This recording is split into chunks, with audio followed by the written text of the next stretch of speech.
Hello and welcome to Right Brain Thinking in a Left Brain World with Monnica Sepulveda of Monnica.com. And that's Monnica with two N's. I'm Vanessa and I've been working with The People's Voice for a couple of months now. And I'm delighted to be co-hosting the show with Monnica, where she brings lessons to us every Saturday evening. But tonight we have a new format that begins with a chat between Monnica and myself. We will be discussing various topics close to both our interests, mainly in relation to how people can learn to access their right brain and receive their own intuitive guidance. Okay, so let's bring in Monnica direct from sunny California. Hello, Monnica, how are you today? Hi, Inessa, I missed Hi, you. darling, I missed you too. I met Inessa about 3 months ago in London, and she attended the meeting we had. And we're actually changing this format because this is the show I really wanted to do all along. So, Inessa, this is your first show co-hosting, and believe me, I remember when I did my first show back in 1977, and you'll be a little nervous, but after a few minutes, it'll be like, no problem. Okay, well, I hope that's going to happen soon. Oh, it will. You know, just own it. Let people know I'm nervous here, but you know what? You gotta be proud of yourself because it takes like courage to do something different. Okay, well, I'm looking forward to a great show with you tonight, Monnica. And I've been reading the testimonials on your website, coming from people all around the world who have had readings with you, and all of them were very positive. Can you tell me a bit more about your website and why did you create it? Yeah, actually, as far as I've never even read my own testimonials because I think that's kind of like egotistical. So every once in a while people say, haven't you read your testimonials? They're all positive. And I'm like, well, that makes me feel good. But, you know, I kind of like, I'm a little bit shy about that kind of thing because I like to stay really humble. And I've been doing my work for 42 years. And when I created the website during technology, I wanted something bold and I wanted all the pictures to pop. So I used a black background and I used pictures that move or glitter because I'm kind of a girly girl, you know, I like the glitz. I noticed. Yeah, and your nails, please.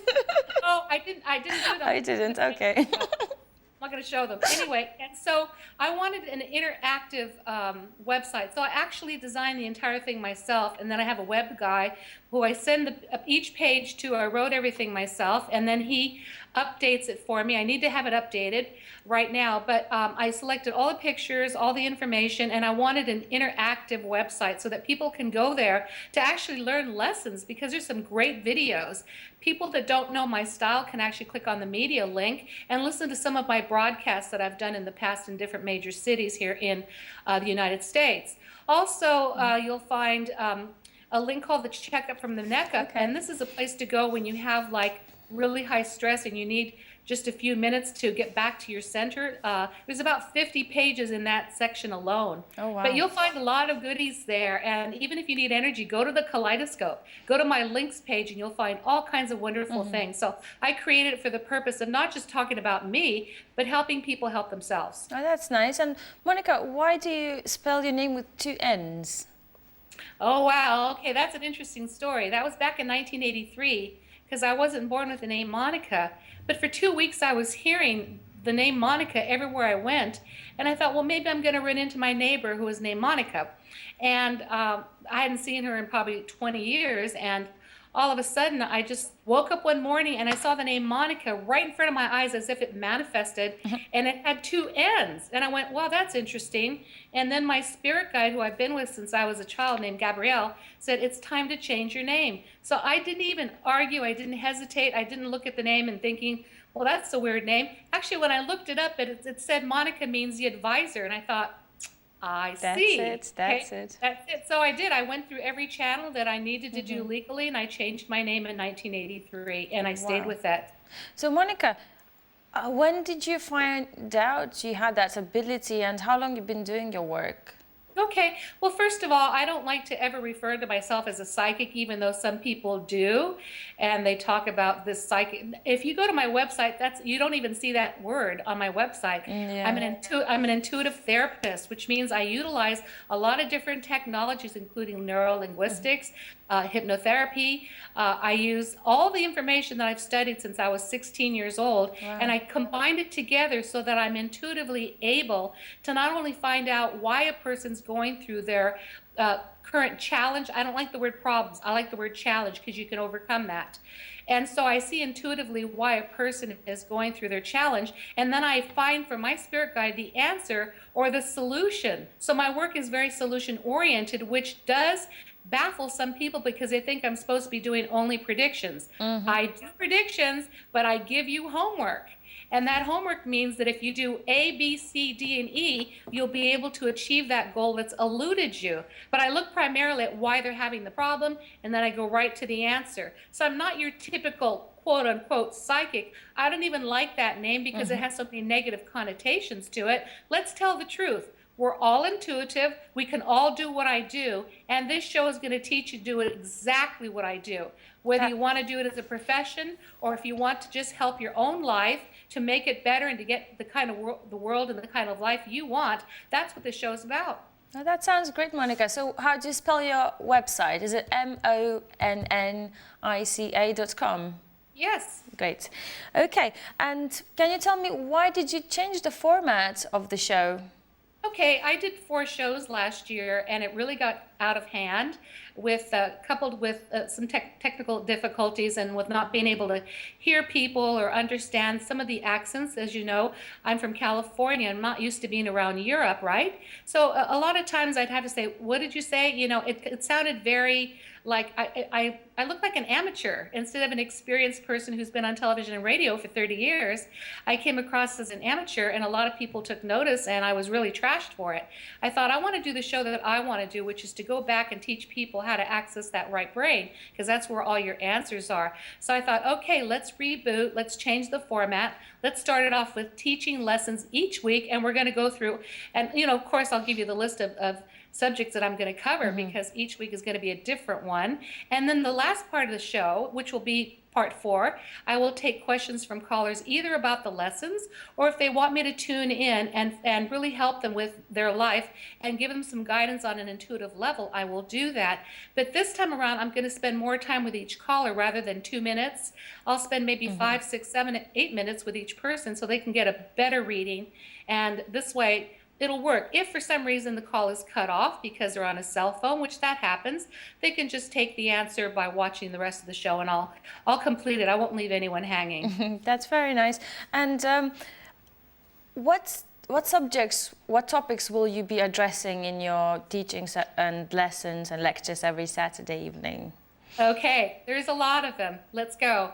Letting go of your past, effective meditation, getting centered and grounding techniques, creating your mental laboratory, which, by the way, that one's next week. That is probably the most important lesson that you want to learn if you want to be able to listen to the right brain. Do not miss next Saturday night's show. Creating a great life in problem solving, symbolism, the power of visualization, dream analysis, numerology. That's fun. And that all of these classes are interactive, by the way, so you will be participating, the viewers. Even if you can't get through with calls, you can participate and learn quite a bit. Also, what the numbers tell you about you and your family, color therapy, sound therapy, the chakra system, chanting, reading auras, how to use tools such as the runes, the I Ching, and the angel cards, which help me personally. Developing your intuition for guidance, creating your own reality, your most perfect life, and how to get it.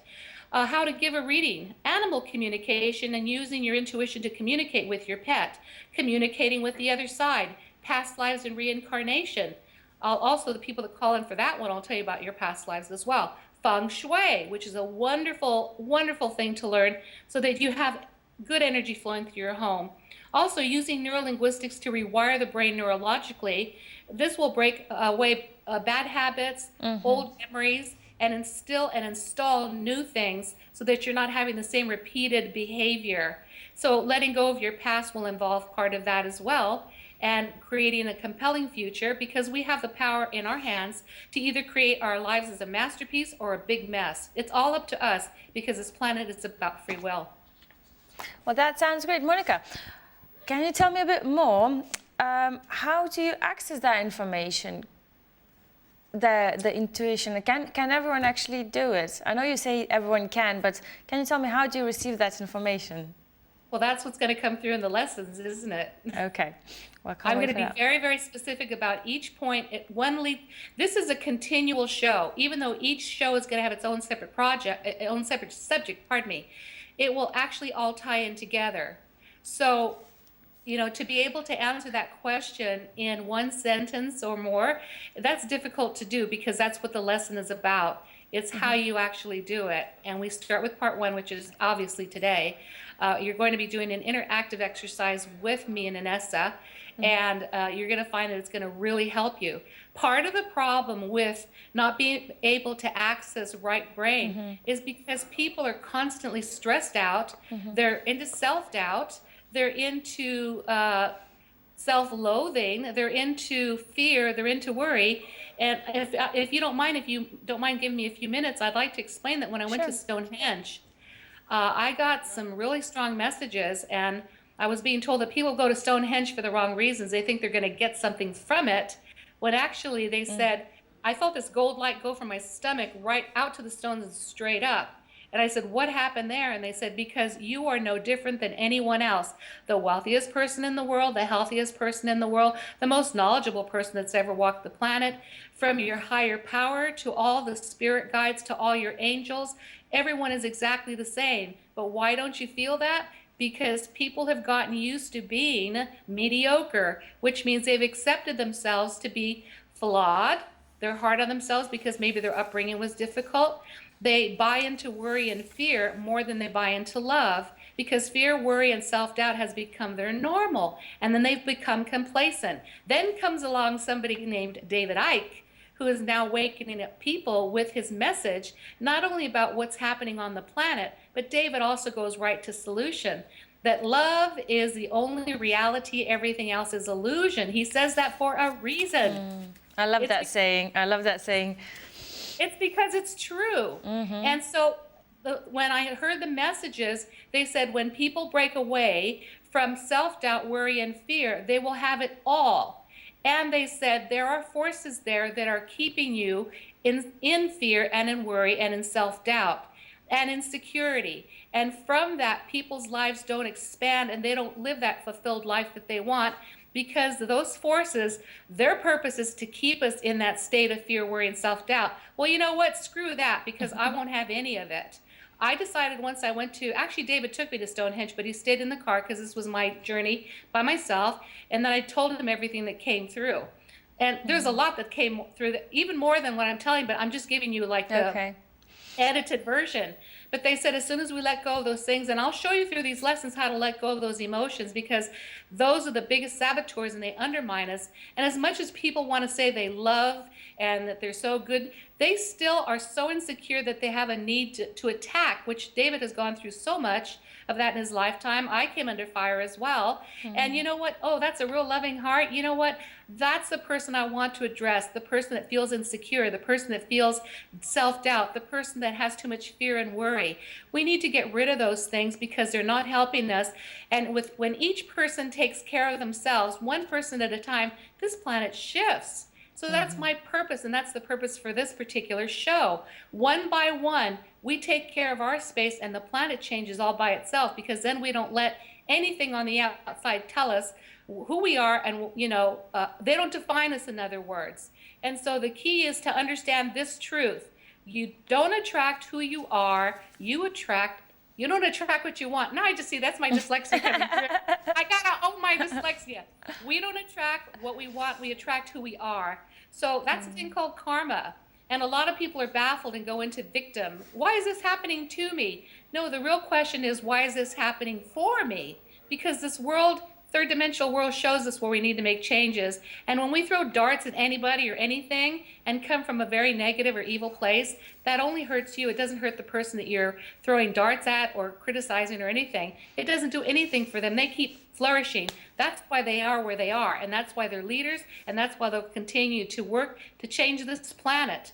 And I'll tell you what, you know, when we get into some lessons, if people ever want some, you know, private guidance or whatever, I would actually put a little charge on that, but any money that I take in from this show will all go back to the people's voice. I'm not keeping any of it. Wow, wow, that's great. And, I just wanted to remind the viewers about the new format of the show. So it will be 90 minutes of Monica's lesson and teaching, and last 30 minutes of the show we will be taking callers.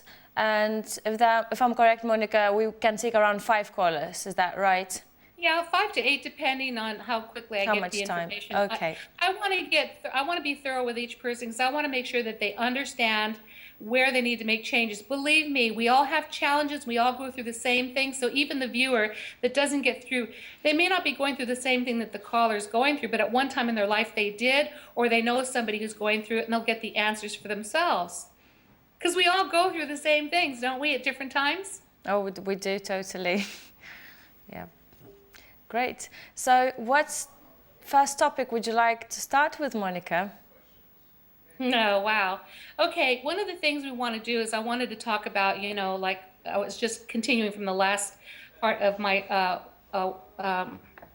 words to you, is that, you know, what's happened to our planet? Why is this place that is such a beautiful place, why did it become so difficult to live in? And I mean, I look primarily I'm very sensitive toward animals. I have a passion for animal rights, and I don't understand the cruelty toward animals. I don't understand the cruelty from human to human.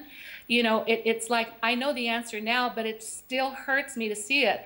Anessa, I just went to Auschwitz. I was there in October, right before I went to London. I went to Auschwitz. I went to Auschwitz-Birkenau, and I sat there right where Dr. Mengele made the selections of who gets to live and who gets to die. It was the most revealing place I've ever been to. It was the most emotional place, the most saddest place, how people had to live hell on earth, and the cruelty that was imposed and inflicted on them. It just baffles me of how this continues, and there's still such cruelty to humanity and to animals and stuff. And why do people behave this way? Well, you can explain it away, such as they're younger souls, they need to grow, blah, blah, blah. Okay, but you know what? Like I said before, when each person takes care of their space and they live the best life they can, which means to love themselves, number 1, has to happen. Number 2, extend that love and give it to others. People put themselves at the bottom of their priority list, and they put everybody else before that, which is why their lives usually do fall apart. That's a lose-lose situation. We want a win-win situation. So putting ourselves at the top of our priority list to be the best person we can, and to really monitor ourselves, and really not to judge or to throw stones or arrows, just realize that we have to come from a place, all we have to do is connect to a higher power. If you want to call it the source, if you want to call it the I am spirit, I like to call it spirit. If you want to call it love, if you want to call it God, I don't care. As long as you connect on a daily basis, and I do every morning, connect my heart to that source, and I see a beam of light going from my heart to that source, and I see it as very loving. And when I connect to that, I feel very open. And you asked a question, how do we access right brain? That's one of the fastest ways of doing it. Because when we live in a place where we're depressed and we're always focusing on the past, that means that we're living in the past. Depression comes from living in the past and not having hope. When we're anxious, I just want to finish the sentence. Sorry, Monica. When we live in the future, we're anxious. We are uncertain, and we're scared, and we're fearful, and that brings about anxiety and stress. But when we're living in peace, we're clearly living in the now. And that's exactly what we're going to do today, is bring you right to the present tense, where you're going to feel really, really peaceful with the exercise we're going to do in the next segment. Just sorry to interrupt you, Monica. There's this saying that I really like: the truth will set you free, but first it will piss you off. And I think it's so true. And talking about animals, I've been vegetarian myself 14 years now, and I feel very big compassion towards them. So I used to struggle quite a lot with not to get angry. When I was passing meat counter in the shop, when I was passing any lady with full fur coat. Yeah. So, but I've learned to accept them. I've learned to accept them. Okay.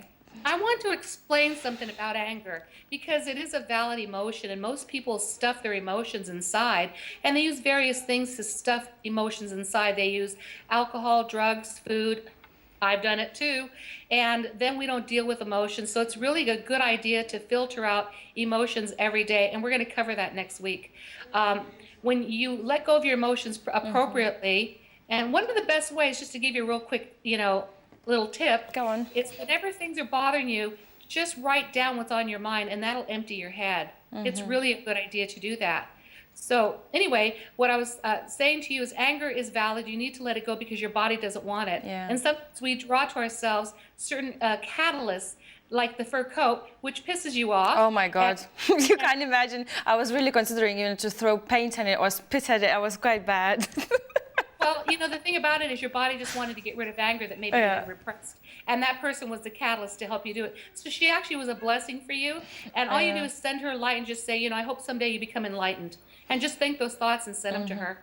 Because when I tried sometimes to talk to them, like, oh, I wonder what kind of animal was killed for you to wear this, I just learned actually that it just makes them like, no, they don't accept it. So I learned not to be like that. Okay, but Inessa, don't miss the point. You have to connect the dots here. This happened for you, not to you. Yeah. It happened so that you understand that people are different soul ages. Great book called Messages from Michael, which really describe our soul ages, by Chelsea Quinn Yarborough. I highly recommend it. And one of the things you have to do is just say, why did I just see that? What do I need to learn from it? You need to learn that each person has a right to be where they are. Send them love, and then just say, and I needed to get rid of this anger, and that person definitely did that. That's what I did. I did send them love after I punched them in my mind. Well, anyway, everything happens for us, not to us. So Yes. when we come back into the next section, I'm going to do a little exercise to see if people are more right brain or left brain. And it's very simple techniques. And we'll be doing that one together before we actually go into the other exercise about, grounding yourself. So. Okay. Great. Yeah, it's really, really cool. I really enjoy it quite a bit. But I got to tell you that what I took away from Auschwitz, when people go, why would you go there? I said, because I really needed to feel, I guess, that kind of pain and suffering. And I came back home to see how blessed I really was. And one of the important things is when we do pray, because there's an importance to prayer. You pray with thanksgiving. You don't pray to ask for things. You pray giving thanks for what you already have. Yeah. And then things start to expand. So I came home with gratitude. I was completely enlightened by that place and by Stonehenge. It was amazing. That's great. Great. Yeah. So anyway, I just wanted to tell you that, I have a lot of pictures that I took there as well as a reminder. Do you know I actually brought back some pebbles from Auschwitz to remind me? Did you steal them? Yeah. Right where Mengele was standing, I picked up some pebbles, and I put them in a little plastic baggie. I snuck them home. That's very nice. So, it is? It's nice that you, maybe it's not nice, it doesn't sound nice when I say it's nice, but what I mean is, I have done it myself, like go to the place to witness people's suffering so that I could understand it better, I would say. Well, you know what it does is it helps you remember. Yeah, that's the one. Yeah, it helps you remember, and that's why I brought them home.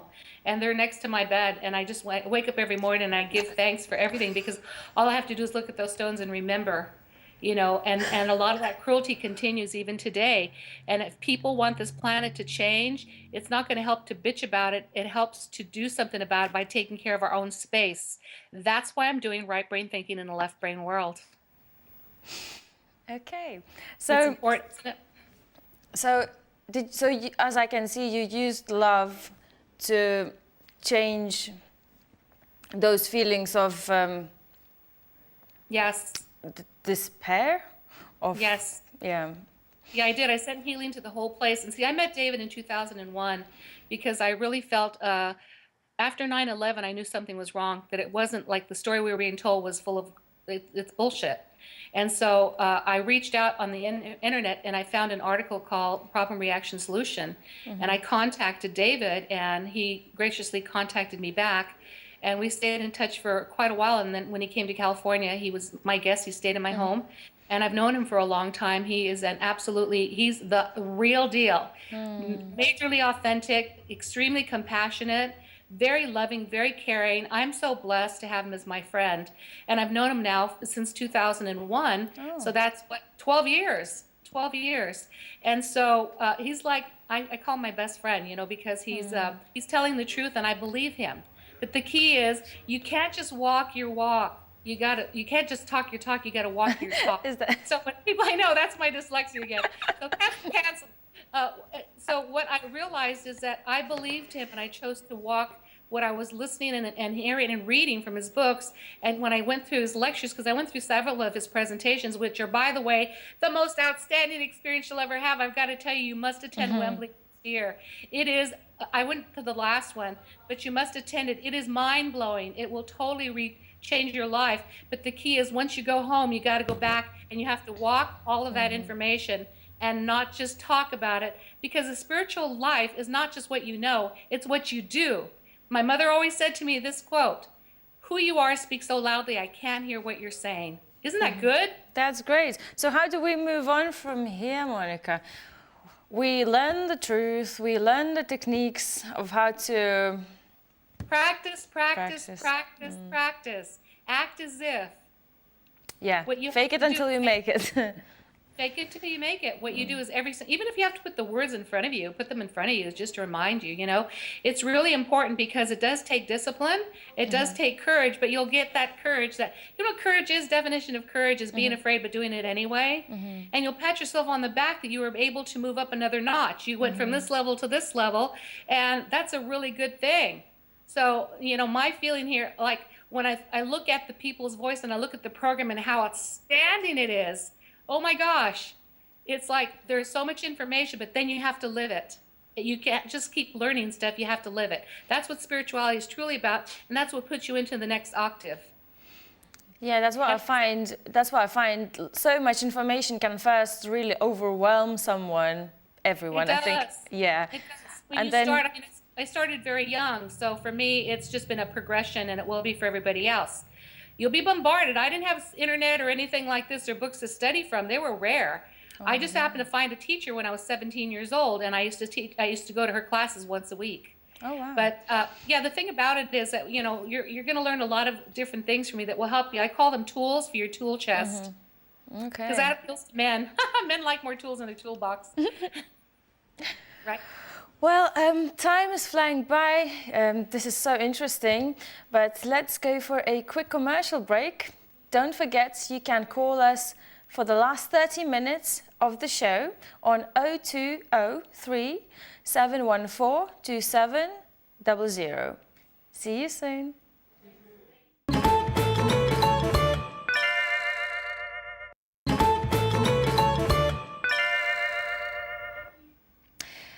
Welcome back to Right Brain Thinking in a Left Brain World with Monnica Sepulveda of Monnica.com. Wow, that was really interesting and enjoyable conversation with Monica. Monica, welcome back. Yes, I'm here. Hello, I'm here too. Brilliant. I'm really enjoying myself so far, going through little steps of information that just keep on. You know what, Anessa? What did you learn from the last half hour? Just that we are in a deep mess and that we need to get out of the mess. And what creates that mess? And if you don't know the answer, that's okay. I can recap. Well, we create the mess, really. It's our thoughts. We use the thoughts as a means of creating our reality. So therefore, it's us either living in the past or in the future, not being grounded, just being all over the place, really. So yes. And what creates us to get away from the now and move into the future and past? Love. Because the past, what it does is that it brings up old memories. And remember, the past doesn't necessarily create our future unless we live there. So people that are depressed all the time, one of the things I learned, the University of San Francisco actually did a study that when you feel depression, start moving your body, because when you change your body posture, you actually can break through depression. People that are depressed always look down. They're always holding their head down, or they're slouching, and they're breathing very, very shallow. And what happens is when you think of yourself as when you're feeling happy and everything's going well, aren't we looking up and we're smiling and we walk faster and we're just like, we want to say hello to everybody and say, have a nice day? Your body posture is different. So when you're having a day that's not that great, remember how you act when you're having a great day. By turning that around and then acting the way you do when you're feeling up, guess what? It breaks the depression within minutes. I actually have a very quick fix when I'm depressed. I go dancing salsa, and I notice every time it really helps me to get back to me, the normal me, the happy me. So that really makes a lot of sense, how body can actually affect our mood as well, like vice versa. If you're upset, actually start moving differently. Yeah. Yes. And conversely, by changing our thoughts, we can actually change our state of mind and break through that depression. There's some things that you can do. Of course, I'll teach you these tools. But by thinking and changing our thoughts and stop lying to ourselves about who we are. There's so many people that are hard on themselves and nicer to everybody else.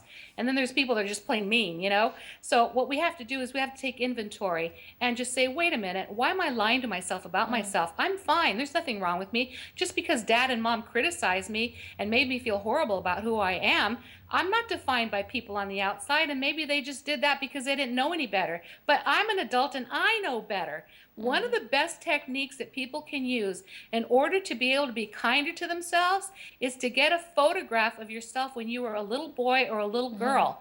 I would prefer one that maybe is 5 years old or younger. If you don't have one that young, then get whichever one you can. Put that picture in front of you and start asking that little child that's who you are, because the child still lives inside, and ask that little child, have I been mean to you? Have I been fair? Did you reincarnate to have this kind of life? And you're going to find out that by listening, it's a feeling of hearing that little child, that little boy or girl is going to say to you, why are you so mean to me? I know that mom and dad maybe was mean to me, but why are you doing the same thing? Why do you criticize me so much? Why don't you treat me with respect and kindness and consideration and just love me? That's all I want. And all you have to do at that point is say, I am so sorry. From now on, I'm completely committed to you, that I will make sure that you have the best life ever. Each day, I'm going to frame this little picture so I can see it every morning, and I'm going to tell you, today I'm going to make your day the best possible. I am going to commit to you, and I swear I will never back down on that commitment. And when you make that commitment to that little picture of you, Vanessa, or anybody that's watching this, you'll be surprised at how quickly you will change what you were doing before, and you'll let it go. Because the biggest damage is when we condemn ourselves and put ourselves down. Then we live a pretentious life, pretending that we are okay when we're really not. But we can turn that around, and when we do, that's called truly self-love.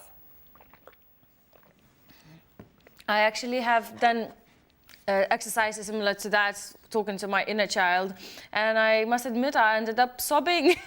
My child really told me off so bad.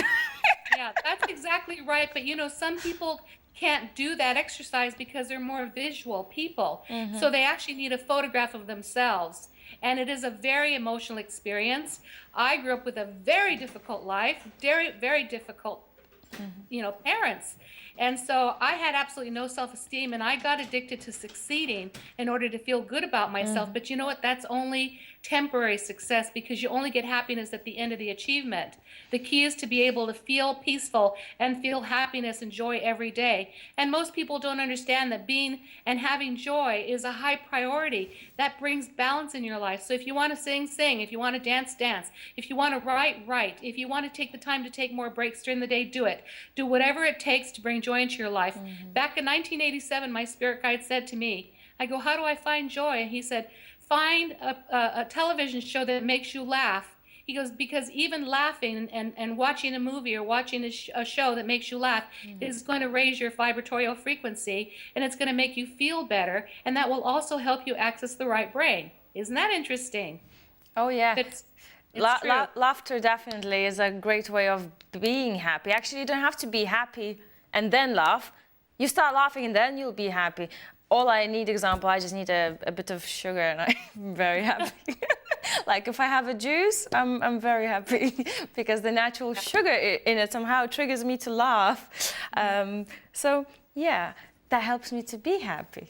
So. Yeah, and the thing about it is there's clearly some people that can't have sugar because of diabetes or whatever is going on in their life.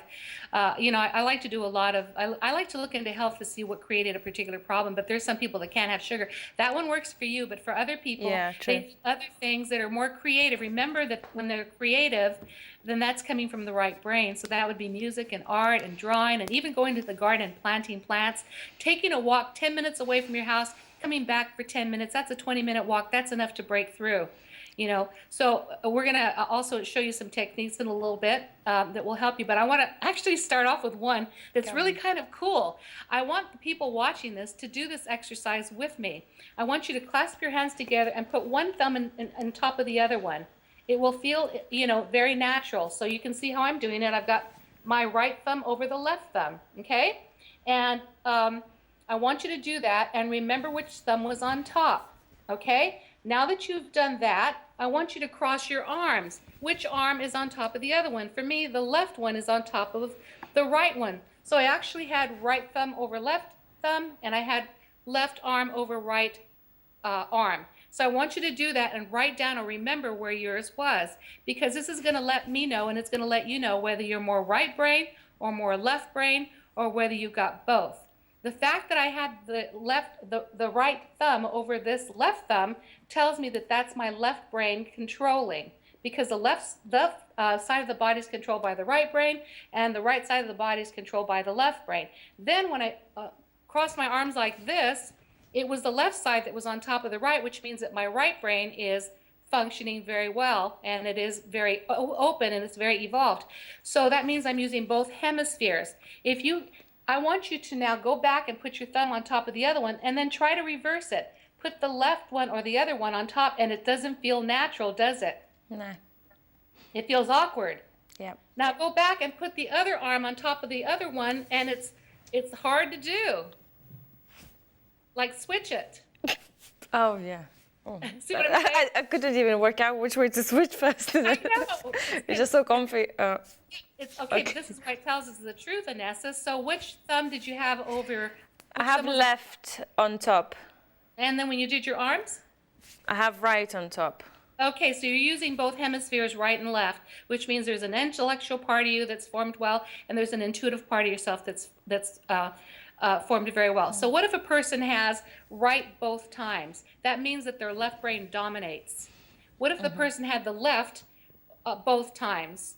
That means that the right brain dominates. So here's the tendency. If you're too left brain, you can be too cerebral, too intellectual, and probably shut down to your own intuition, because you usually double check your triple check, as it were, or you analyze too much. And this happens. So how do you access the right brain if you're using the left brain too much? This is really simple. Let's say you're waiting in queue online so that you want to check out your groceries, but there's a lot of people in front of you. You will notice that you're probably going to be standing on the right, putting all your weight on the right side of your body. So what you do is start putting the weight on the left side of the body and stand this way, holding things more with your left hand, and that starts triggering more of the right brain. Conversely, if you're too right brain and you need to get more centered, because being too right brain can also make a person more emotional, overly sensitive. And so what then you do is just switch your body weight over to the right side so that you're triggering more of the left brain. And by doing that, even like putting socks on in the morning and you're doing them the same thing, put the right one on, then the left one on, then put the right shoe on. Okay, just start changing everything. Do things completely backwards so that your brain is not functioning the same way all the time, because we can tend to be creatures of habit due to that R factor in the brain.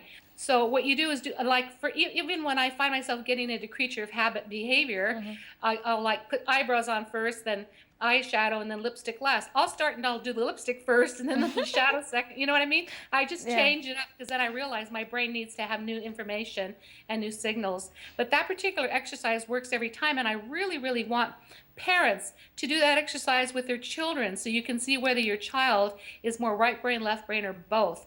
And then you can start helping them out that way, because it's really interesting when you look at yourself and wow, no wonder why I'm such an intellect, and I haven't really allowed myself to listen to intuition. Because how do you listen to intuition? How do you know the difference between intuition, intellect, and emotions? You want to learn? I can tell you right now. You ready? Yes. Okay. Intuition comes through first. It comes through with ideas, and it gives you ideas that are always positive. It never berates you. It never criticizes. It only gives you the truth. It cannot give you information that you're not capable of doing. So everything that it tells you is correct. It comes from the heart. It comes through with, men call it a gut feeling. Women call it intuition or hunches. With men, a lot of times they say things like, well, I'll make a decision, but I need to sleep on it. And then when I wake up, they usually have their answer. Why? Because when they were sleeping, they got their left brain out of the way, which is the analytical one. And as soon as they wake up, they kind of know. So we want to make decisions based on how we feel about things. When it feels right, that means it is right. When it feels wrong, then it's wrong. And a lot of people stay in relationships that are wrong for them, even though they know it feels bad, they still stay in them. And it's usually because of fear of being alone, fear of not finding anyone else, starting over, whatever. But fear is the biggest saboteur. So what you want to do is, you want to really get to know your child. Understand that each person also has their own strategy for learning things, which is why I really like this television show, because some people are visual, some people are kinesthetic, which means that they're sensitive, and some people are auditory, which means they learn by lectures or hearing. I was never one of those kind of people, but interestingly enough, now that I do readings, I hear most of my information. But yet when someone was sitting there lecturing me like a teacher, I'd tune out because I'd go right into my visual and start imagining things. Visualization is real important, and we'll cover that in another class. But the key is that the best way for people to learn is to utilize all three, but one's more powerful than another. For me, I have to see something and then I have to do it, and then I'm able to, I'll know it. This is why I really want people to take notes for these classes, or actually go ahead and record them. I don't mind if you record this information. I don't care. The information doesn't belong to me. I'm simply another messenger passing along information that I've learned, this entire time through my studies. It started at age, really, when I was around 12, because that's when I had a lot of angels appearing to me and guiding me, and out-of-body experiences at 12. I'll be frank, I don't have a problem telling people my age. I'll be 63 in April. Wow. So I've been doing this a very long time, and I only teach what I know works. So always pay attention to the intuition. But what people do is, after they get their message or their instruction or direction, or even an idea, then they start to argue with it. But what if I fail? How am I going to publish this book? Who's going to publish it for me? I don't want this to happen. What if it doesn't work? So anytime we ask the dangerous questions, which is the questions that begin with how, when, where, who, those are dangerous questions because we usually come up with really negative answers. That's the intellect taking over, and it's actually going to talk you right out of doing the very thing that your intuition said that you can do, because the intuition doesn't lie. And then as soon as the intellect takes over and we start asking those 4 questions, the emotions kick in, and then fear kicks in, and then worry kicks in, and there goes the idea. Just like we know that the Wright brothers invented the airplane. Yeah, they did, but guess who else did? 2 other Frenchmen that were too afraid to show people what they invented, which was an airplane. And to this day, I don't know what their names are, but I know the Wright brothers because they had the courage to do it and then show it. So we can't let fear stop us. We have to immediately listen to our inner guidance. When you get an idea to do something, that means you have the ability to do it. And that's how you tell the difference between intuition, intellect, and emotions. Okay. So was you going to give us a little guided exercise? Oh, yeah. Let's start grounding ourselves, because we want to get out of the past. We want to get out of being anxious in the future, and we want to get into the now. We want to ground ourselves. This is a technique that's going to help you. If you have an argument with someone and you're very disconcerted, and you feel really affected by maybe someone's words, or maybe the way you've been talking to yourself and lying, because we do lie to ourselves. We tell ourselves how terrible we are and how did I screw up? How could I possibly be able to, make up for that blunder? You know what? We're supposed to make mistakes. We're human beings. We're not human doings. We're human beings. So, Doings. well, you know what? Most people are human doings. I know, but They're it not just sounds so accurate. because it's the truth, isn't Yeah, it? yeah. Yeah. So I'm not a human doing, I'm a human being. So I have to remember that I'm here to make mistakes to learn by them. And instead of crucifying myself, all I have to do is just say, wait, I made a choice that didn't bring me what I wanted, so I'm going to make a new choice. Simple. Just like kids, they spill their milk accidentally, and you have those parents that reprimand them, and they call it discipline. That's the wrong word to use, because actually the word discipline comes from the word disciple, which means to teach. It doesn't mean to spank. But there's parents that are nuts that actually start hitting their kid because they accidentally spilled some milk. That's ludicrous. You know, when you hit a kid, it actually damages their self-esteem because their voice and their own little minds say, they don't say I made a mistake, they say I am a mistake. They say I am a mistake, and that's what people are doing to their kids. So when a person has an accident, just say, oh, whoops, okay, not a big deal. Just move it maybe a little bit over here, a little bit farther away, and not make such a big deal. Because I grew up with that kind of mentality, where if you did something like that, boy, you got the belt, And a lot of people watching this probably did too, over stupid infractions. And that really, really hurts our self-esteem. So we have to pick ourselves up. So I'm going to do an exercise right now, which is interactive for everyone watching. I highly recommend that you do this. It'll ground you. It'll bring you back to a very peaceful state. It'll help you let go of any negativity that's within your being, mentally, emotionally, spiritually, and physically. And we're going to install love into our beings in every way, and you're going to feel so peaceful afterwards. I'm going to take this a little slowly. I know it'll probably take about 10 minutes, but you're going to be thankful that you did it. And when you participate and actually do the exercise, you will be able to then do it by yourself because you actually participated rather than just listen to me. And the key here is that you'll be able to nail down this exercise and be able to do it within 3 minutes. So if something really bothered you that day, go to the bathroom for 3 minutes and do this exercise, and you'll get centered and peaceful immediately. You'll regain that back. And you don't have to hold on to any garbage. You're going to let it go using this technique. So I called it a grounding technique. It's a really wonderful experience. I'm actually going to do it with you. So it begins with deep breathing. Deep breathing is necessary because number one, when you do it correctly, which is inhaling from your nose, holding your breath as long as you can, not till you turn blue, but as long as you can, and then exhale slowly from your mouth. What you're going to do is send oxygen into the brain. It's going to slow down the nervous system because when the nervous system gets stimulated, it gets stimulated usually when we talk to ourselves too much. When you talk to yourself too much, that's when you need to write things down on paper, because that's one of the best ways of emptying the head is to write it down. If it stays in the mind, we know that the mind doesn't exist in the third dimension. Otherwise, we'd be able to see people's thoughts flying by, and we don't. So we're living in 2 dimensions at the same time. So what you do is immediately start breathing because it's going to slow down the nervous system. That's the one that gets us into trouble. An stimulated nervous system always gets us into trouble because then it starts running amok and it starts controlling us. And that's when we start going back into that old behavior pattern. So the way to slow down the nervous system, there's 2 ways actually. The deep breathing is number 1, and taking B12. B12 sublinguals really calm down the nervous system, and they give you a punch of energy like you wouldn't believe. Most people get their so-called energy by drinking caffeine, but that stimulates the nervous system, which is counterproductive.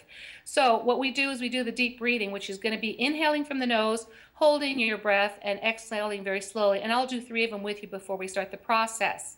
The key to this is that there's benefits. When you do 5 in a row every morning, wow, you feel so calm. And else does it do? It not only slows down the nervous system, it releases endorphins, dopamine, serotonin, and these are the happy juices, so it breaks depression. When you inhale and hold your breath, you're going to be accumulating toxins and carbons, and what that does is it cleans out your cells, and you oxygenate your cells, and then when you breathe out, you're letting go of those carbons and toxins and poisons, which means you just cleaned out your system. It's really beneficial. And why do we want to oxygenate our cells? Because it slows down the aging process. So if you're vain,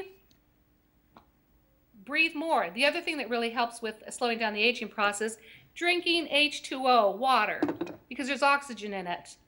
I also noticed that there's certain things you can take as well. You can do research on your own where you can actually oxygenate your system more. Some of it is sodium bicarbonate, 650 milligrams, which is basically baking soda. And that Also, works. yeah, sorry to interrupt. Also, you can take coenzyme Q10 that helps to deliver oxygen to all body cells. So that's another way of delivering oxygen to every cell in your body.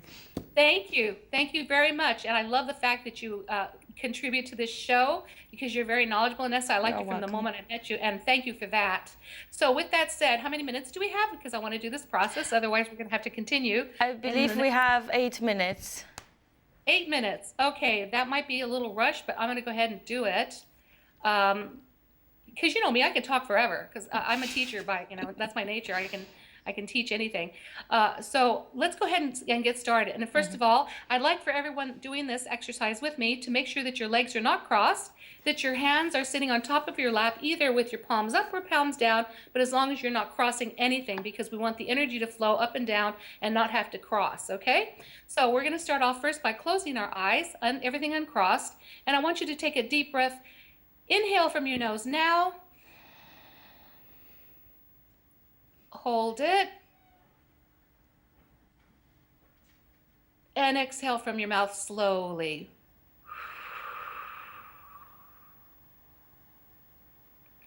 Inhale from your nose again.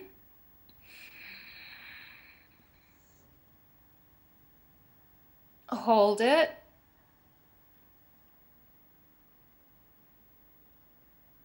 Thank you. Exhale from your mouth. My spirit guide is guiding me here. Inhale from your nose. Hold it.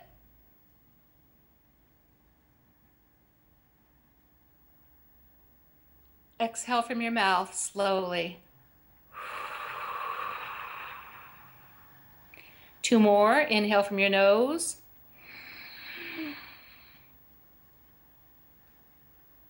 Hold it.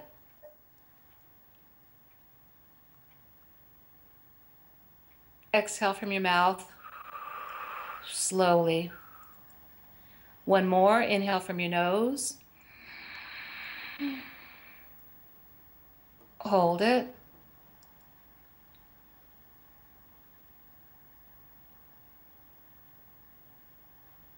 And exhale from your mouth slowly.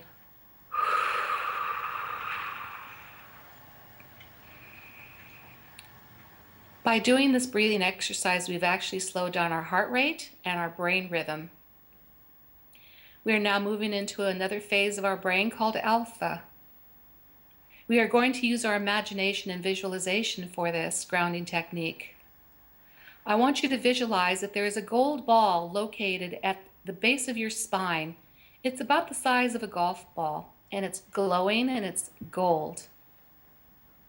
For women, I want you to move that little ball about 2 or 3 inches in front of the spine, closer to the reproductive area. I want you to feel the warmth of that little gold ball, and then all of a sudden, suddenly and very quickly, it starts to move out of your body, through your chair, down through the floor, into the ground, in through the concrete, and into the soil. And it's going to quickly move itself toward the center of the earth. Very quickly, it's moving to the center of the earth until it crashes into the center of the earth where there happens to be a sun, very much like the sun that we have that we look at every single day. It's going to be glowing, it's going to be gold, and it's going to be warmth, and it's going to have power. You're anchoring your beam of light to that source. As you do this, immediately, all negative energy, mentally, emotionally, spiritually, and physically, is going to leave our bodies now and travel through that beam of light until it crashes into that sun where it's neutralized. Those negative things within ourselves might not even be things that we're aware of. They can be thoughts from 10 years ago. They can be emotions and feelings we've been experiencing even yesterday. Anything that disturbed us, anything that we've done to ourselves, any kind of ill treatment toward ourselves or toward others, we want to release all of it now and clear out through that beam of light. As that continues to function and do what it needs to do to release you from that negativity on all levels, you are now going to feel roots growing from the bottom of your feet as if you're this amazing tree that have these really long roots that are grounded on the planet Earth. Feel the roots growing. It feels kind of cool, doesn't it? It's growing from the bottom of your feet now and extending itself. The roots are going to get longer and longer. It's going to go through your feet, down through the floor, down to the concrete, and it penetrates into Mother Earth. And you can feel the coolness and the love coming from Mother Earth. Feel that love and energy, and now let that energy go into your roots, come back up into your feet, into your calves, traveling up your thighs, your abdominal region, reproductive area of abdominal region, the abdomen, the torso, your heart, all the way up to your neck, your mind, your brain, all the way down back the neck, down to your shoulders, your arms, and your fingers. All this energy from Mother Earth and all that love is now permeating and traveling and anchoring itself into your being, touching every gland, every organ, every artery. Every part of you is filled with love, which means it's anchoring you to the source, which is truth about who you are. So as negativity is leaving you from that gold beam of light, positive and wonderful love is coming in from those roots. As this is happening simultaneously, now visualize a beautiful beam of light coming from your heart. And that beam of light can be whatever color you want it to be. It can be green, which is the color of the chakra heart, or it could be pink, which is the color of being, and everything's in the pink or everything is rosy. It's also the color pink is a universal color of love. It can be purple if you want it to, whatever color you choose, you'll see it. And I want you to anchor that particular beam of light to source, spirit, love, God, the universe. Anchor it to that source, spirit, which is love, period. Feel it traveling and anchoring itself to that. If you have a hard time visualizing, then maybe someone who's been in your life who's passed over and continue their life on a different dimension that you love so much, anchor it to their heart. Maybe it's your grandmother, your grandfather, maybe it's one of your parents or a sibling or a child. Anchor it to them, and then feel the love going to them and feel the love coming back to your heart, and keep exchanging that. And then from the top of your head, the crown chakra, and from the pineal gland and pituitary, this is the color indigo, this is the color purple. I want you to visualize two beams of light, and they're going to be going toward source and or to the sun, because that brings in powerful energy.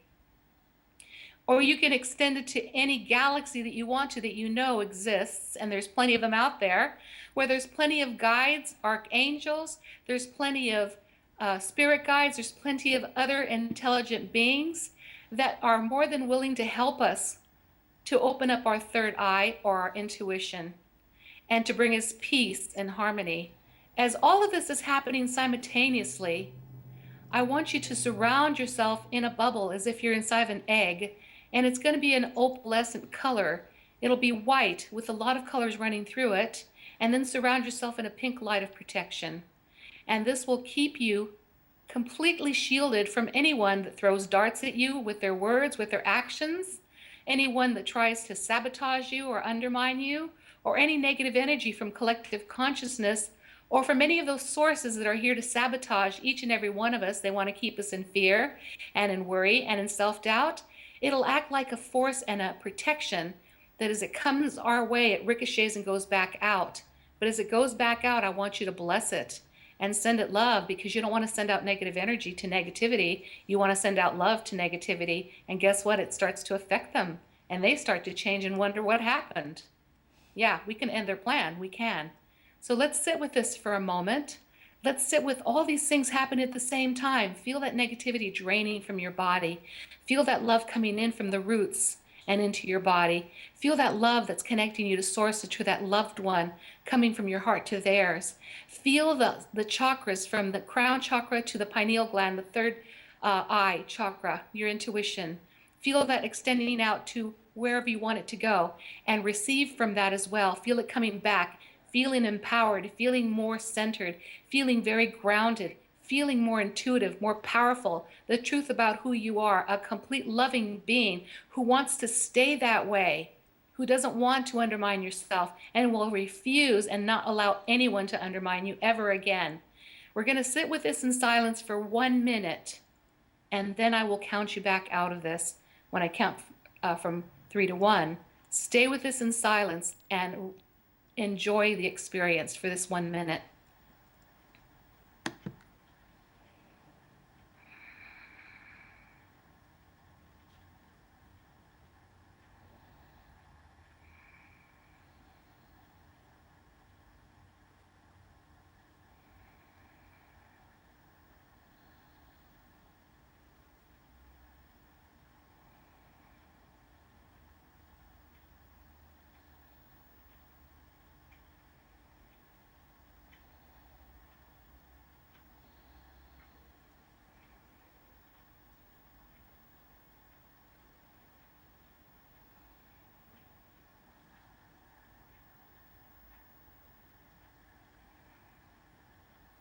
I want you to start giving thanks for this experience. Thank everyone that was with you today in this exercise.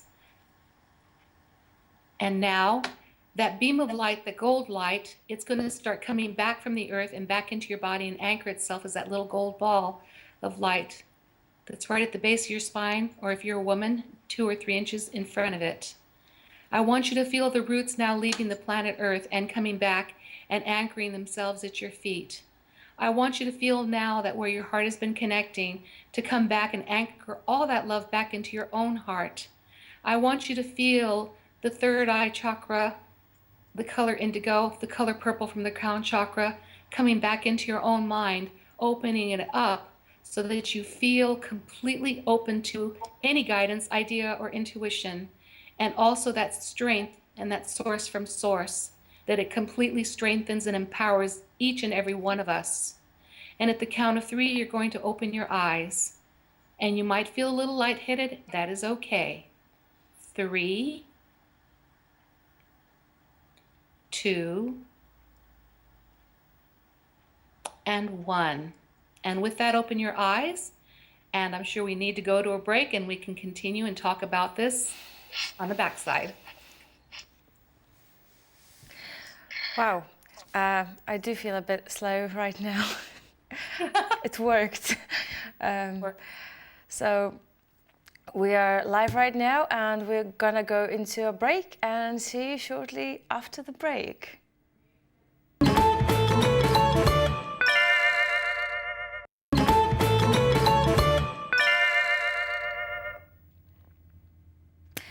Welcome back to Right Brain Thinking.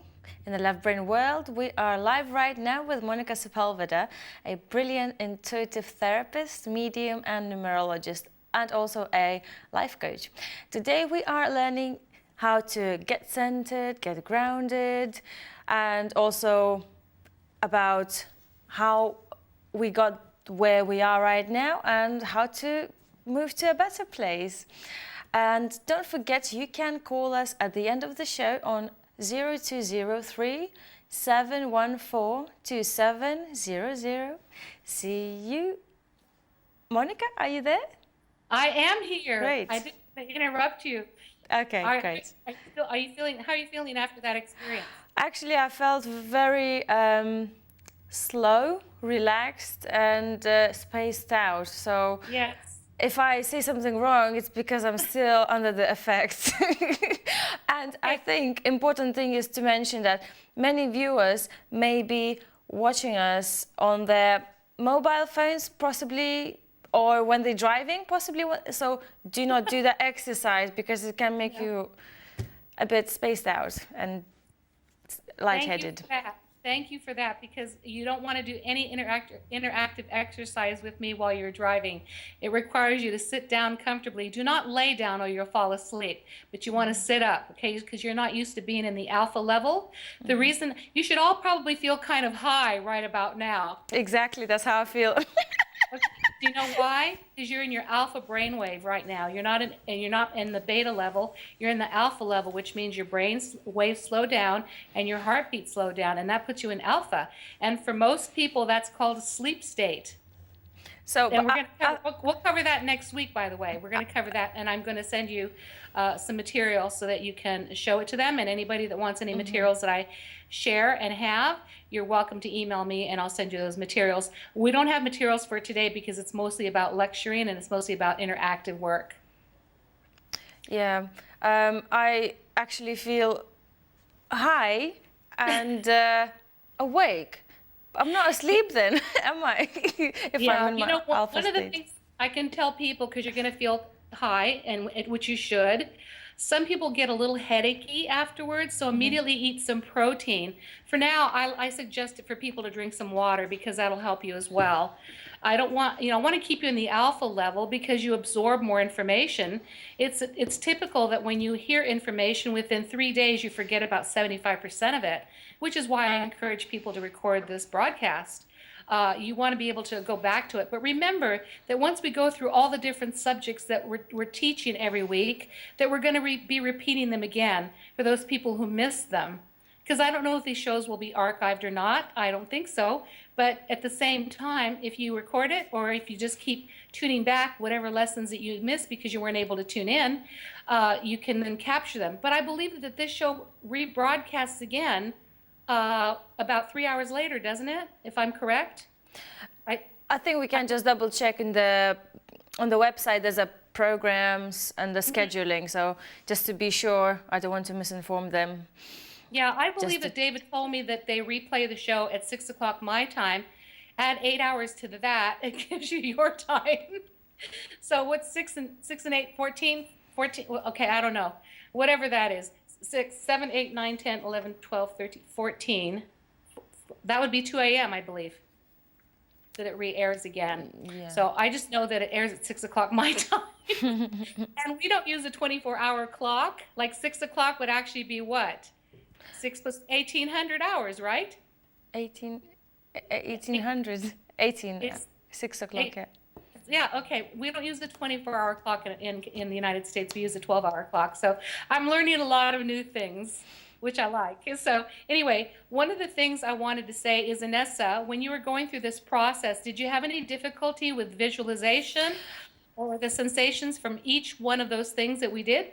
I actually am quite visual person, so I found it rather easy, but I did think that not every viewer might feel the same actually. And just talking from the perspective of someone who might feel, well, I can't visualize, for example. If someone thinks that they can't visualize, what would you say to them, Monica?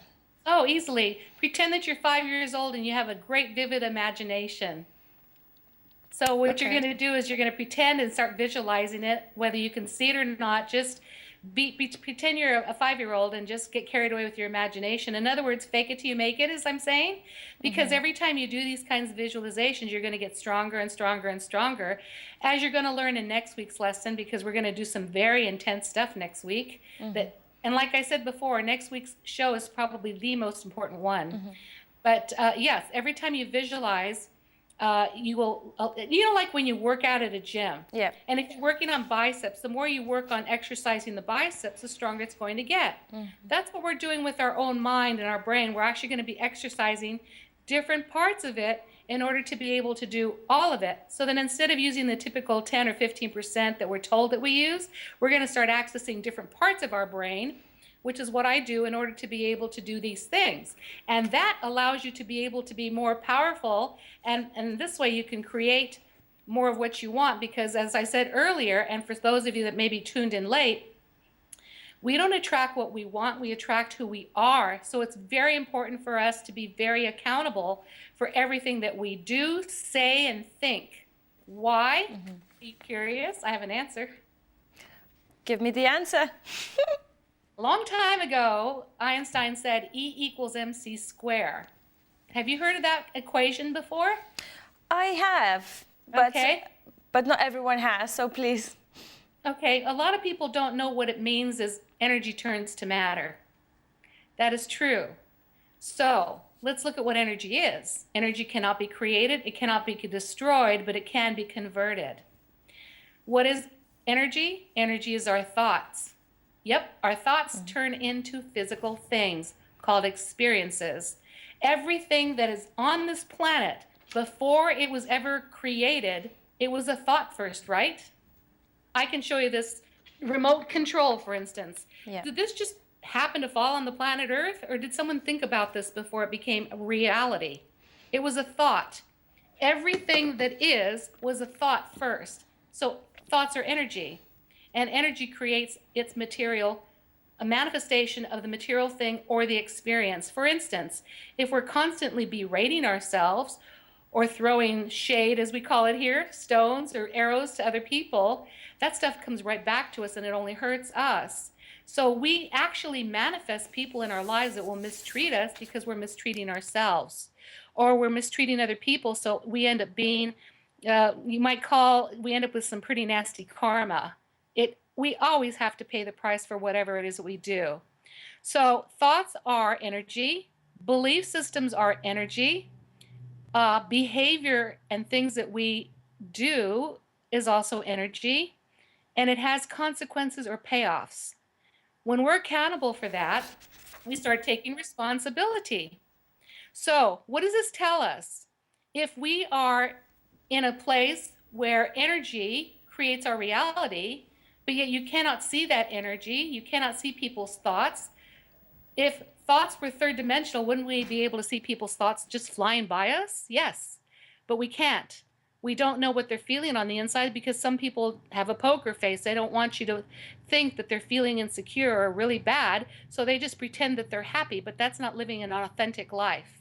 So to live our best life, we have to be understanding and knowing that the reality here is that we live in two dimensions simultaneously or more.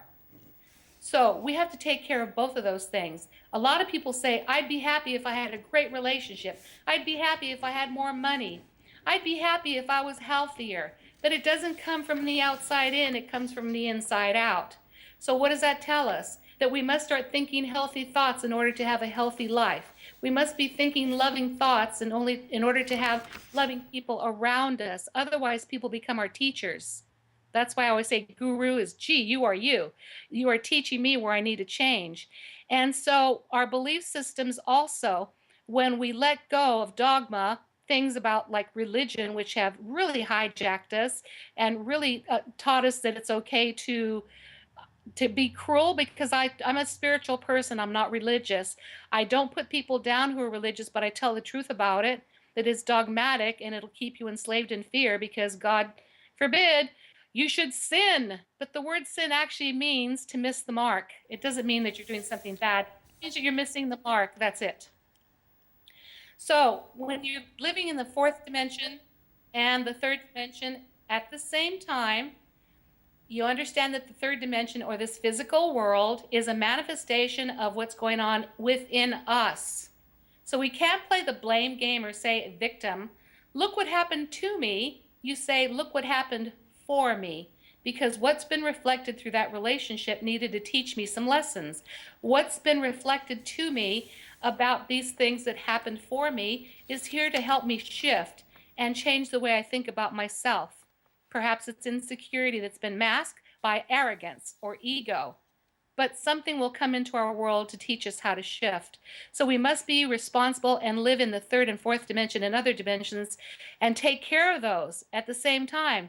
That means that we have to be accountable and responsible for everything that happens for us. I never say to us, but happens for us.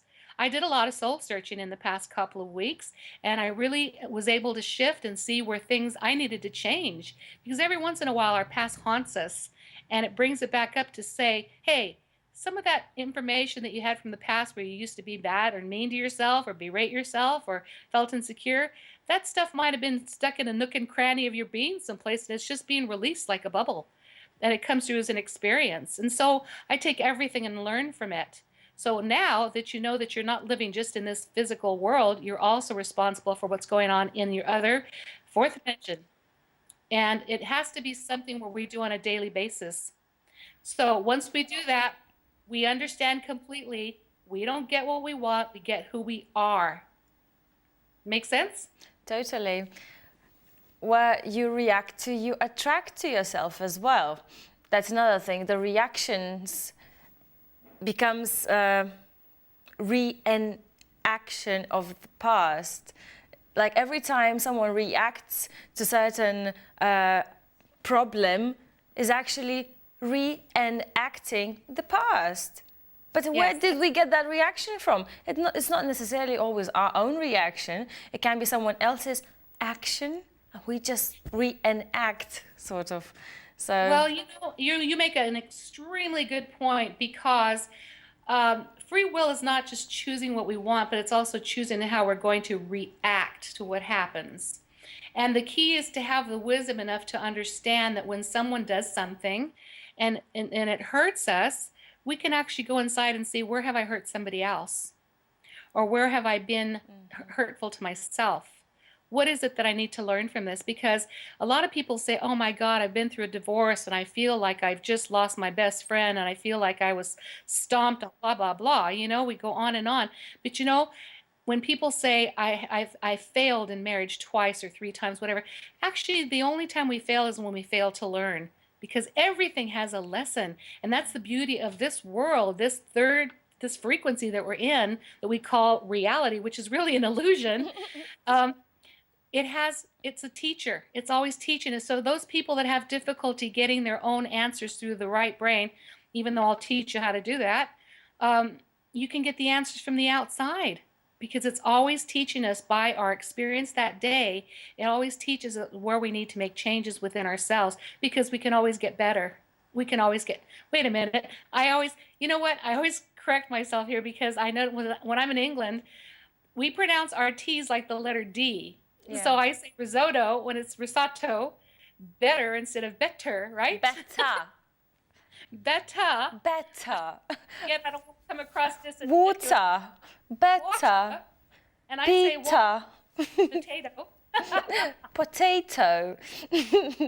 Well, you say it correctly. We say it lazily, but I don't want to be disingenuous and come across fake. So I have to continue to say it the way I say it.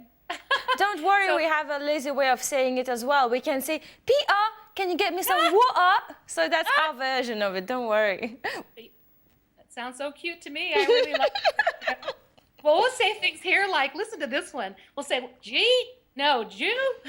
And that means, did you eat? No, did you? Okay. Well, actually, it's time for another commercial break. How much we love them. Please stay with us. We'll be right back.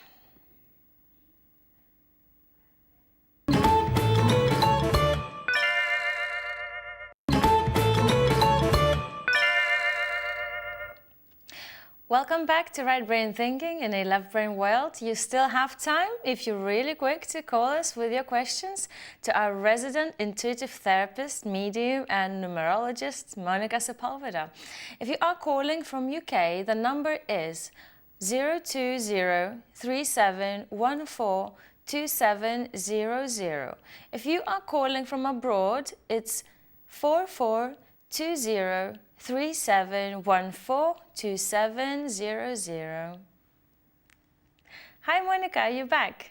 I am. I just can't believe how quickly this has gone, you know, because I've taught classes up to 10 hours before, and it's just that there's so much information constantly. So I'm glad we're breaking it down. And, you know, as people can call in now, you can either call with questions about today's lesson and about your experience if you want to share that, or you can actually, if you want me to do a reading for you, remember that I'm an intuitive therapist, so I'm not a psychic. I can do predictions, that's not a problem. However, I usually prefer to use my solution-oriented type of work, which means that when you have issues going on in your life and you don't understand why you can't get from point A to point B and constantly going through the same kind of challenge over and over again, I can actually intuitively find out what the block is and actually what to do in order to get past it, because everything is not permanent. Things always change, but we must change first.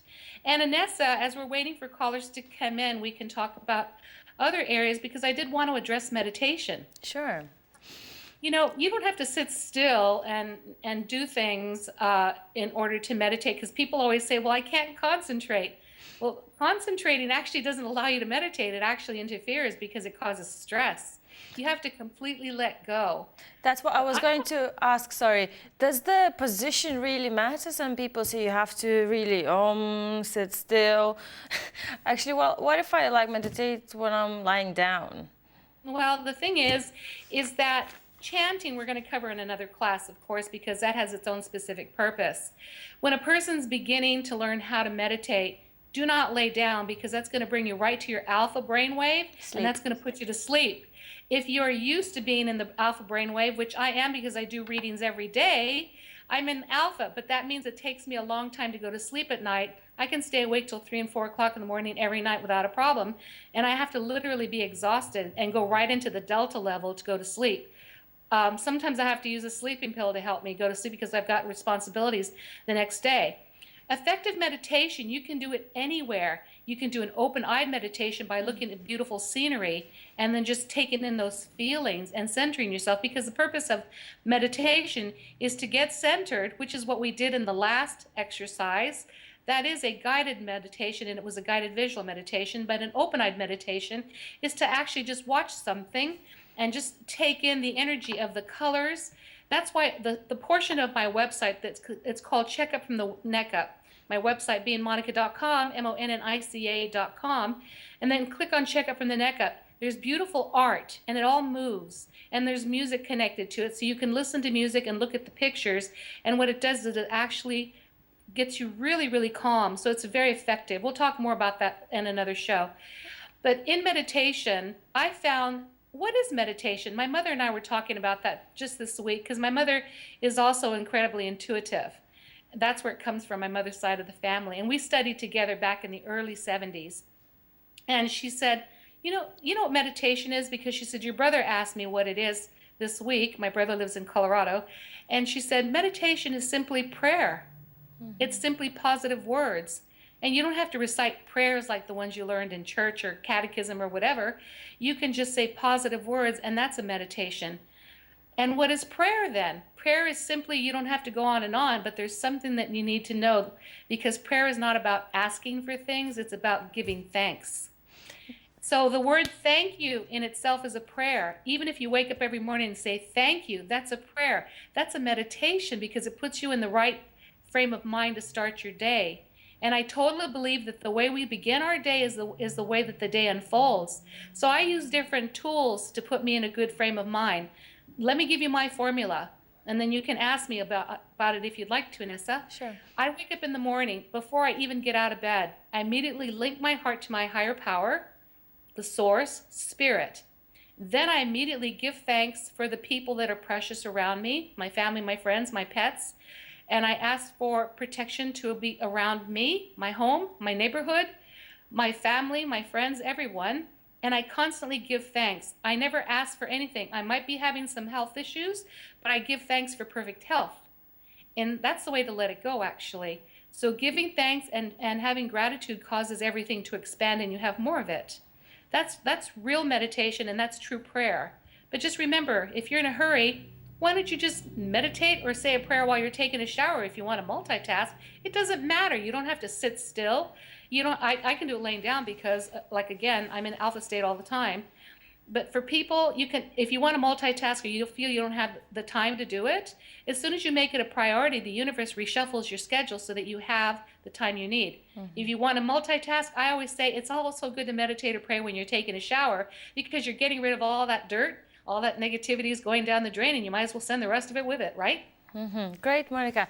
I think we have our first caller, and it's Christy. Her date of birth is 9th of December, and she wrote a book, hasn't published it yet, and she wants to know what to do with it. So your birthday is the 9th of December?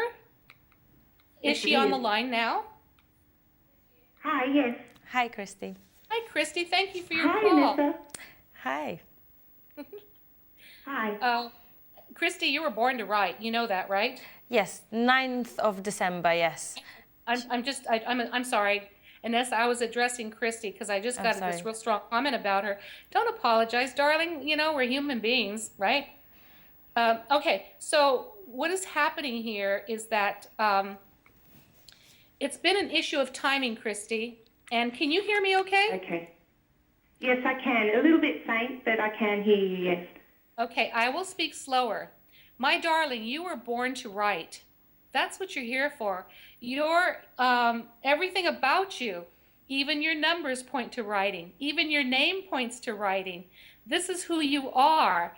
However, the only person that's been in your way is you. And you know what I was talking about? I don't know if you watched a lot of the show or not, but we do get in our own way a lot of times because we ask ourselves the wrong question. Who's going to publish it? Where am I going to find that publisher? When is it going to happen? Is it going to happen?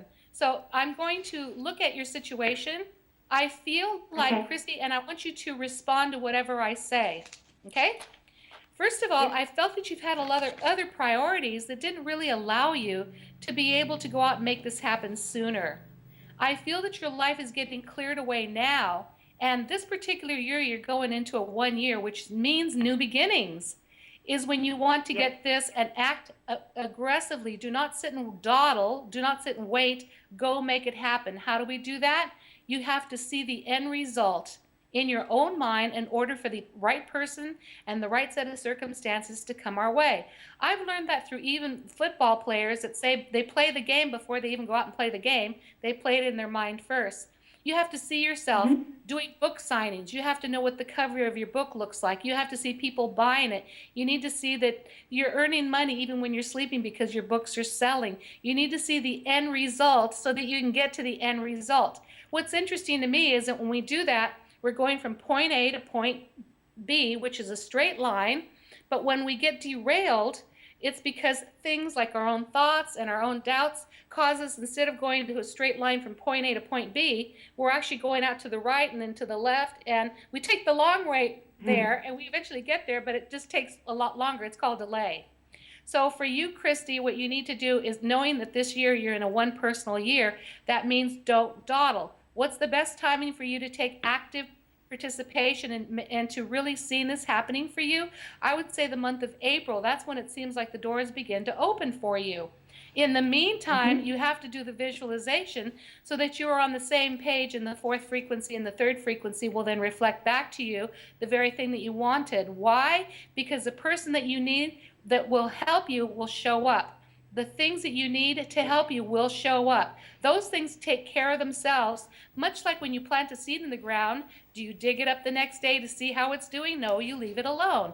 You just continue to water it, and then the universe takes over so that it grows, it manifests, and if you planted strawberries, eventually they'll turn red and you get to eat them. You reap what you sow. So I want you to start visualizing. Can you do that? Okay, well, easily. Well, that was how I actually got my book. I made my book. I printed my book online, and so I have a book. It's just a partial piece of the work that I've done. But I did that through visualization because I went into the future, and my future self showed me the book. So then I knew how to make the book, and I did that. So I can visualize and I can do that. But I have more trouble when it comes to understanding what needs to occur to make it happen. My problem has been the confidence. Until the People's Voice came along, I can't tell you that I've ever really read a poem to someone and had them respond with understanding, because I write conscious poetry and a lot of people don't get it.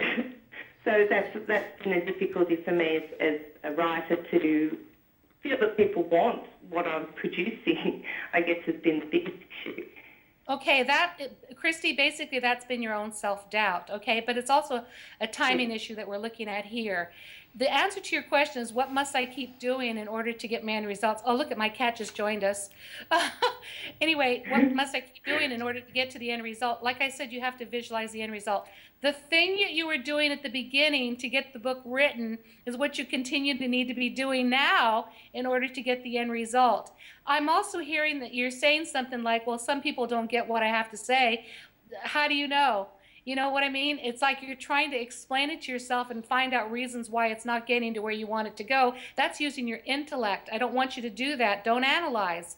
I want you to just know that this is going to reach the right people at the right time. And this year is the right time. Last year wasn't. Last year, the year before, and the year before that, in 2011 and 12, I felt that you were really working hard at getting this together, and I really felt that you were doing some soul searching as well. I felt you very busy, and I really felt that there was other distractions. My feeling is that by not having those any longer, and the fact that you called in today and I hope that you saw the show, because it'll really help you get back to where you were originally, because you were doing all the right things. So nothing has to change, but sure. you did change it. Okay, sure. Okay, what you did is you changed what you were doing before, and you didn't have to do that. You just have to go back to doing what you were doing before. But you did get distracted. You distracted yourself, and there was other areas. There was times when you were reevaluating and wondering if this was right. Yes, it's your path. That's why I said, when you said, I don't have any problems visualizing, that goes back to the very first thing I said to you, and that was, Christy, you were born to be a writer. That's who you are. Everything, your numbers, your name, everything points to a writer. So that is your path in this lifetime. Don't ever abandon it. Don't ever talk yourself out of it. Just say, I put it out to the world, and now it's going to do its thing, and I'm going to let it. I'm not going to interfere with my own thoughts of insecurity, or which is basically when we lie to ourselves. Just say, I'm actually a very brilliant person with a lot to offer, and it's reflecting in my books. And I say books because I see more than one for you. I actually see a total of 4. And I see a total of 4. And I really feel that you're going to love the direction of your life, but let it. Don't put a mountain in front of you where there is a mountain. I'm sorry, I missed that. I said, don't put a mountain in front of yourself where there is none. The only person that got in your way was you. Is that correct? Okay. It doesn't feel that way to me, but Okay. I go over and over that, which is, I guess, another intellectual process. But it doesn't feel that way. I've been keeping my focus on my writing, and I've been doing what I've been doing, and I've been waiting for something to make itself apparent, or for someone to show up to help. And I just don't know what I'm waiting for. I don't know what needs to happen. I don't know what process. Okay. Remember, you made a comment earlier about that you changed. You're wondering why. And you said to me, you asked me a question, and you said, what do I need to do? And I said, you need to go back and do what you did from the very beginning. You had complete 100% belief in you, and you even used the word insecurity. You started feeling insecure. That you have to let go of, because in order to get to the end of the finish line, you have to be consistent all the way through. You can't get in your own way. So even though you know the truth about what it takes to make this happen, you must live it. You can't just say it, you must live it. And then the rest of it will manifest. But remember what I also said to you. Timing has been an issue as well. The timing for you to get this out there so that it really brings back the rewards that you deserve has not been right until this year.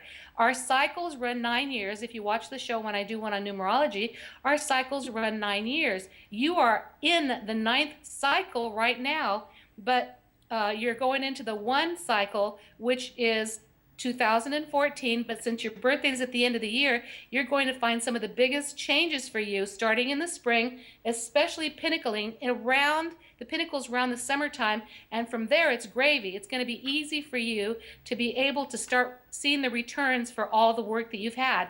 So it's a timing issue. When a woman is pregnant, she can't say, I want to have my baby after 5 months of being pregnant. She has to wait all 9 months. So even though we want things to happen faster, there is a timing issue involved here. And the timing for you is this year. So you have to be respectful of timing because it affects everything. So don't analyze it and wonder why it's not happening. It's really more about timing. But also do not let your insecurities start creeping up because you're analyzing. You have the formula to make this happen and to succeed. But I'm just showing you how to fine-tune it more and give you the additional information that you need in order for you to have that success that you deserve. I hear you. Thank you. You got it now, didn't you? Yeah. Okay, good. Thank you so much for your call. Thank you, Christy. Thank you, Monica. Did you find that helpful, Christy? Yes, I did, Anessa. Thank you. That's great. Thank you, That was Christy. fantastic. And I want to remind again to our viewers that if you're calling from UK, the number is 0237142700. If you are calling from abroad, it's 442037142700. Please keep on calling us. You know, Anessa, it's interesting how people sometimes will only hear part of a message.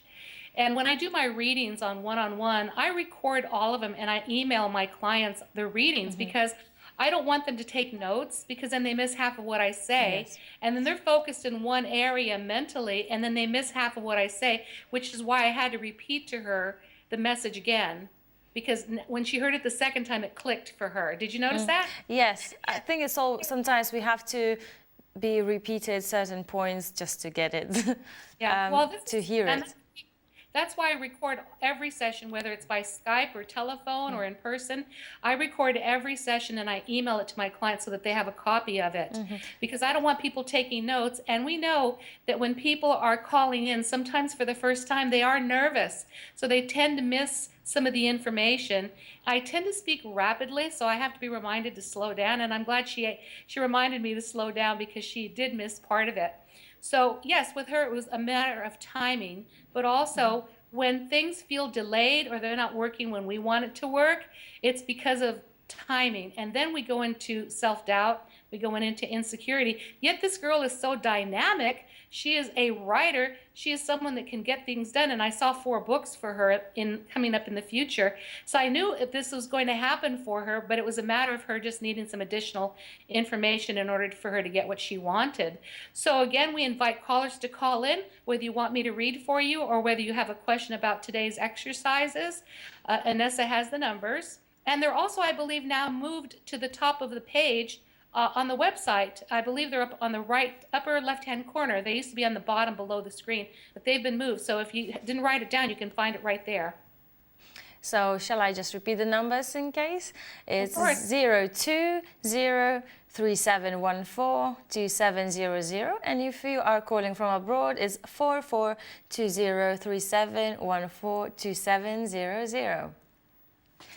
That's right. And Anessa, because you know you've been an incredible co-host as this is your first show, and Thank you, to Monica. think that you were nervous, dear, bravo, you did very, very well. It did go, especially after the nervousness. It did go, especially after the grounding. Then the problem was to get back to normal. And now listen to you. You're like Miss Chatty Cathy. Yeah, you know what I mean? And that's good. I like that about you. So, you know, in recapping today's show, is there any questions that you have that maybe people missed? Things that you experienced? Any questions that you have that you still want me to answer? Actually, Monica, sorry to interrupt, but I believe we have another caller. All right. And it's Patrick. His date of birth is 12th of March, and his partner is cut off to him because of religion, and he wants to ask for advice. Wow. So once again, his date of birth is 12th of March 1973. And his name is Patrick.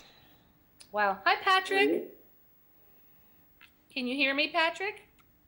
Yes, I can. How are you? Oh, thank you, Patrick. I'm doing well. Thank you for your call. And your question is that you were in a relationship, but your partner cut it off because of religion. Is that correct? No. I'm in a relationship. It's a long-distance relationship. I'm in Australia. She's in Texas with our 2-year-old daughter. Okay. The issue I have is she's so infatuated with God and the Bible. And the arguments and the conversations that arise are just so negative. It's actually taken away my positiveness. Yeah, it will. Patrick, can you tell me what month and day she's born? I want to look at her cycle. She was born 26th of August, 78. Okay, 26th of August. Okay. All right. So this will help me a lot when I look at her. And the reason I use numerology or numbers when I do any kind of talk show or television show is because it gets me linked to that person much faster. And one thing we know about television and radio is we don't want dead air time. So this is why I asked for this information. So your question to me is okay, why don't you formulate a question? I know what the details are, but why don't you formulate the question? Do you want to know if it's going to work out? Do you want to know what's going to happen from here and where she's going to go? Because I can tell you all about her. Okay, well, fire away. I pretty much know, I pretty much all feel and know myself, but maybe you could help me and confirm that. Yeah, fire away at will. Yeah, you know, the thing about it is when people start their path, they're traveling together. And then all of a sudden, when somebody makes a decision and shifts, here's what happens. 6 months later, a year later, 5 years later. Now, one's over here and the other one's over here. One decision like that can completely separate people unless they're on the same page. Now, quite frankly, Patrick, I don't see you changing from spirituality to religion, so I don't see you jumping on her bandwagon. I feel that it's not going to happen. So, and with her, she's really, really set on staying on the path that she's on right now, and she's going to stay on that, and she's going to start considering it later once you start to pull away some, because I don't think that a good life is to be constantly arguing, because you're arguing at each other. It's her point of view and your point of view. That's right for her and this is right for you, which means now you have differences, and each person is entitled to their differences, but it just doesn't work together. So what you need to do is to take a break from having any conversation, let her go through her experience. Quite frankly, Patrick, I really feel that in the long run, she's going to come around, but it might take as much as 6 to 8 months before she comes around.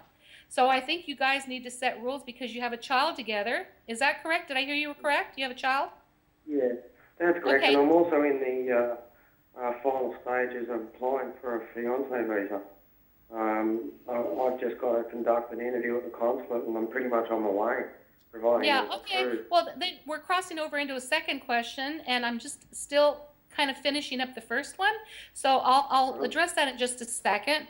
I wanted to tell you that she will start to come around when you start distancing yourself, because you have to set some boundaries and say, you know, part of the boundaries in our conversation is that we can't bring up our belief systems because we're not on the same page. So if we want to get along, because we do have a child that we share together, we need to talk about other things. You can study whatever you want and believe it all you want, and I can do the same. So you guys, I mean, that is a major value. The belief systems are a major value, but you also have to be looking at the way your child's going to be raised. My feeling is this: as you back away from it, it's going to turn it around, because I do feel her coming back around. She's kind of like testing the waters to see what's best for her, and I feel somebody in her ear telling her about her religion. So she's actually being almost like, it doesn't help her when someone's in her, it doesn't help her when someone's in her ear. Do you understand that? Yes, absolutely. Okay, all right. So are you satisfied with that answer, and can we move on to the next thing? Yeah, sure. Okay, so go ahead and ask the second question, because my mind was still set on the first one. Okay. There is more than just that one difference. This particular difference is in velocity. It's a lot larger than that, which in fact is more of a an answer to myself. In fact, that I can realise that we really met for each other. With that indifference, she has to make the change. How can I make her make the change? Or okay, I'm telling her verbally with language, but it's not working. I have an answer for you. We can't change other people. We cannot change other people. We can only change ourselves. You have to stick to your belief system, and you cannot compromise the way you believe. The thing about it is that you also have to get along with her, because you do have a child. If you didn't have the child, you could have let go. But the differences here, at this point in time, the differences here are great, because especially religion is a big one. But you got to understand that you're with a person who's very strong-willed, and she's not going to give in very easily. But I do feel that in time she will give in. That's the point I'm trying to make. So you set your boundaries. You guys decide and set some rules about things that you can talk about and things that you can't talk about. We cannot change another human being. When you point the finger and saying you're at fault, there's three fingers that point right back at us that says, no, we need to make some changes. I noticed in my years of doing this that when I change who I am, the people around us change as well, which means we cannot be controlling. We cannot expect them to change. They're entitled to their belief systems, but we have to set some firm rules. And that's what I'd like to say to you. Okay? Okay. All right. And did you have another question for me as well? I mean, I wish I could talk to you one-on-one because I have so much to tell you, but because of time, we've got 2 minutes left. Actually, yeah. I can't really think of one off the top of my head. Maybe a question bearing.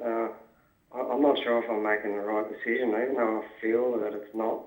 I feel that I need to because of my daughter. Yeah, I really feel a lot of changes for you come in about in 2015 is when I see the greatest changes for you in career. I think right now you kind of need to be where you are. Okay, don't do anything drastic. Just kind of stay where you are, stay very grounded, and really, like I said, address more of that relationship. Thank you for your call. We're out of time, Patrick. Thank you so much. Well, that's okay. Thank you, Patrick. Please don't hang up. I'd wish to talk to the gentleman that arranged this appointment. So could you arrange that for me, please? I wasn't able to hear him at all, Inessa. Did you get it? Could you repeat that, Patrick, again? Hello? Yes. I'm sorry, Can am I you still on repeat- there? Hello, Patrick, yes? Okay, I'm afraid we are out at the end of the show and we're running out of time. Monica... We just couldn't hear him. We just couldn't hear him. I was trying to tell him to repeat it, but we couldn't hear him. So Patrick, Sorry, do this. we lost him. Okay, well, if he's still watching, please send me an email with your last question and what you wanted to know because we're out of time. It went so quickly, and I don't want to leave him hanging, or anybody else. So please send me an email. Go to my website. You can email me from there, and I'll answer your question. What a blast, Monica. Thank you so much. Thank you. What a great show. Well, have you got any final thoughts before the end of the show tonight, Monica? Yes, I do. I probably have like 30 seconds, right? Go for it. Yes. Please do not miss next week's show. It is the most important one because it is the one that's going to teach you so many tools that you can use to really transform your life. And my outcome here, this is what I want for my life. Like I always say, look at the end of your goal. Mine is to put myself out of business because I want to be able to teach so many people how to change the things that need to be shifted and to access the right brain so that I don't have to do this work any longer. I've been doing it for 42 years. I love it, but still, again, my aim is not to give a man a fish and feed him for a day, but how to teach a man how to fish and feed him for the rest of his life. And with that said, I think we're done. Thank you, Monica. We've run out of time, but we'll see you again next Saturday, same time, same place. Thank you. And thank you for all your calls. And please remember to visit Monnica.com, and that's Monica with 2 N's. If you couldn't get through tonight, please do try again next week, and goodbye.